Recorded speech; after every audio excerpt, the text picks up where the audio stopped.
What's happening there, guys, and welcome back to our channel. The film Bohemian Rhapsody follows the life of Freddie Mercury, one of the greatest vocalists in history. Many fans were confused by the makers' historical errors and chronological liberties with Mercury's life. Perhaps that was simply a stretch, but it made for a compelling story. We don't know the exact answer, but the film lied a few times. Let's take a look at the biggest lies in the Bohemian Rhapsody film. Number 6. The proposal for marriage. Those who were much more aware of Mercury's status as a homosexual rock singer undoubtedly found the connection between Freddie Mercury and his longtime lover Mary Austin surprising. However, much of what is depicted in the film concerning his association with Austin is accurate. He did have a straight relationship for many years, and the two of them were even ready to get married. However, the proposal didn't proceed precisely how the movie presented it, and the ring wasn't the enormous garish diamond we saw in the film either. Austin described the proposal in a 2013 interview as a lot more lighthearted than it was in the film. "He gave me a big box on Christmas Day," she said. "Inside was another box, then another, and so it went on. It was like one of his playful games. Eventually, I found a lovely jade ring inside the last small box. I was shocked. It just so wasn't what I was expecting. I just whispered, 'Yes, I will.'" Number 5. For rejecting Bohemian Rhapsody, Ray Foster received a rock through his window. The meeting between Queen and Ray Foster, the fuzzy-haired, sunglasses-wearing EMI executive who is too short-sighted to understand that Bohemian Rhapsody is a paragon, is among the hilarious sequences in the film.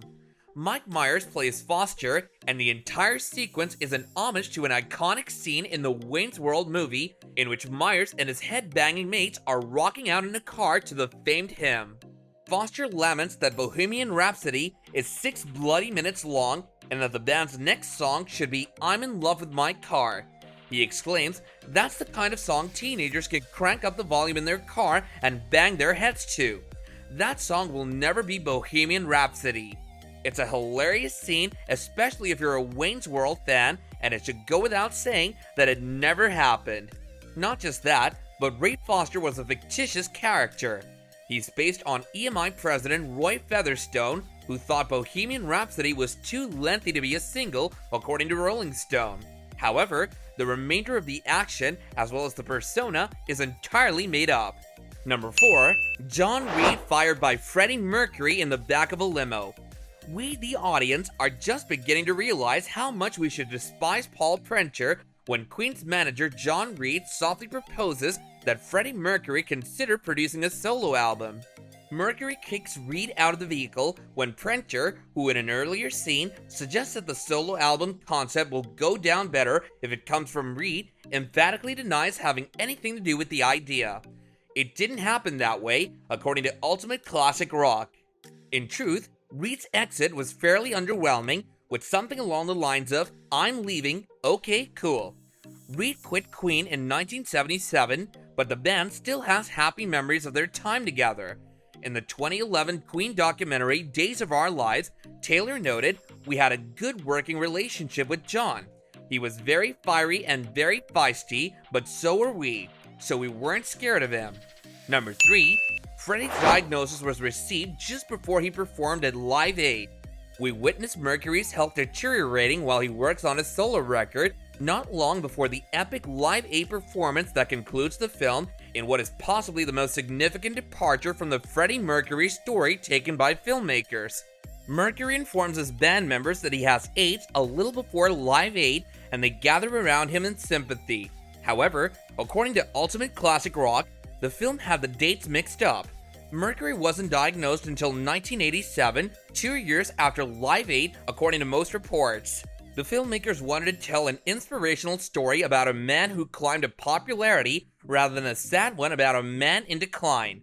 They couldn't ignore the tragic events that led up to his death, which is why his diagnosis was pushed aside in favor of his greatest theatrical success. Number 2. Freddie Mercury left Queen to pursue a solo career. Every film must have a rock bottom in which the protagonist makes a poor decision and horrible things begin to happen. That moment occurs in Bohemian Rhapsody when Mercury informs his band members that he's had enough of it and wants to quit to focus on a solo project.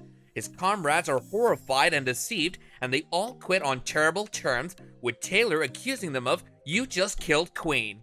Number 1. The year We Will Rock With You was recorded is incorrect. In the film, Brian May is seen recording his thundering classic in London in 1980, while Mercury, replete with a mustache, comes following a night of partying.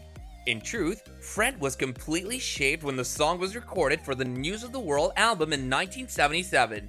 There are many other inaccuracies, the most egregious of which has to do with a pivotal time in Mercury's life.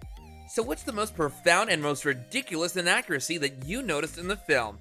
Do let us know in the comments down below, and we'll see you again in another great video. Bye now!